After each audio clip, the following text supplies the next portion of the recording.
কংগ্রেসকে সিপিএম এর সঙ্গে জোট করতে বারণ করেছিলেন, কিন্তু তারা কথা শুনেনি। সিপিএম এর সামনে আত্মসমর্পণ করতে পারলেন না মমতা বন্দ্যোপাধ্যায়। তাই কিন্তু বিজেপিকে আমরা রুখে দিয়েছিলাম। বিজেপি বাংলায় বিজেপির বিরুদ্ধে লড়াই করছেন। মালদার সভা থেকে এই কথাই বললেন সুপ্রিমো মমতা বন্দ্যোপাধ্যায়। আপনারাই পারেন বিজেপির রথকে পুরো রুখে দিতে।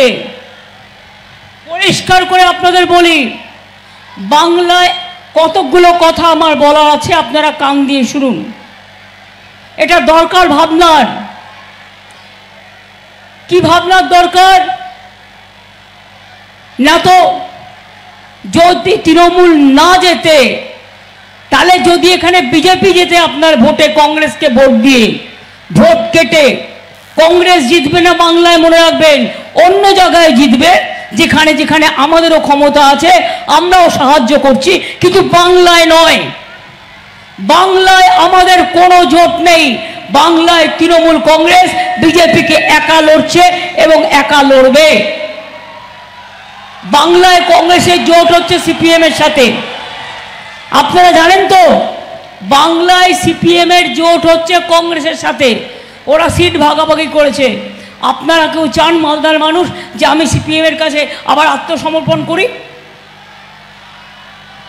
আমি কংগ্রেসের নেতৃবৃন্দকে বলেছিলাম, দুটো সিট তোমাদের দিয়ে দিচ্ছি, যদিও বিধানসভায় তোমাদের একটা সিটও নেই, তোমরা সিপিএম এর সাথে জোটটা করো না। কিন্তু ওরা কথা শোনেনি। মনে রাখবেন, এই ইন্ডিয়া অ্যালায়েন্স তৈরি করেছে আমি, ইন্ডিয়া অ্যালায়েন্সের নামটাও দিয়েছি আমি, যা দেখে মোদি বড় কাঁপে, থরথর করে কাঁপে। এবং আমি এটা শিওর যে এটা যদি দিল্লিতে সত্যি আপনারা চান বিজেপিকে রুখতে, বাংলায় ভোট কাটাকাটির রাজনীতিতে দয়া করে এবারে যাবেন না। আমরাও যাইনি কোথাও। আমরাও ইচ্ছা করলে অনেক জায়গায় কন্টেস্ট করতে পারতাম। আমাদের তো একটাই জায়গা, আমরা বাংলায় করি। সেই বাংলা থেকে আমরা যদি বিজেপিকে রুখতে না পারি, সারা ভারতবর্ষে মনে রাখবেন, যখন সবাই ভয় পেয়ে পা গুটিয়ে পালাবে, তখন তৃণমূল কংগ্রেস একমাত্র দল নেতৃত্ব দিয়ে ক্ষমতায় নিয়ে আসবে ইন্ডিয়াকে। অন্য কোনো দল নয়, অন্য কোনো দল নয়, অন্য কোনো দল নয়।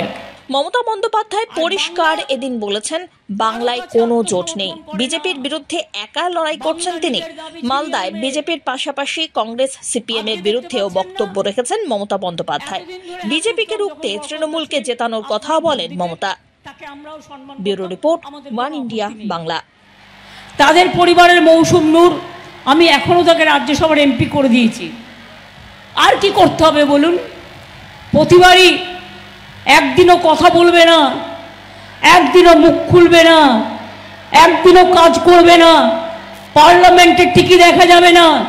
তাদের ভোট দেবেন কেন আপনারা?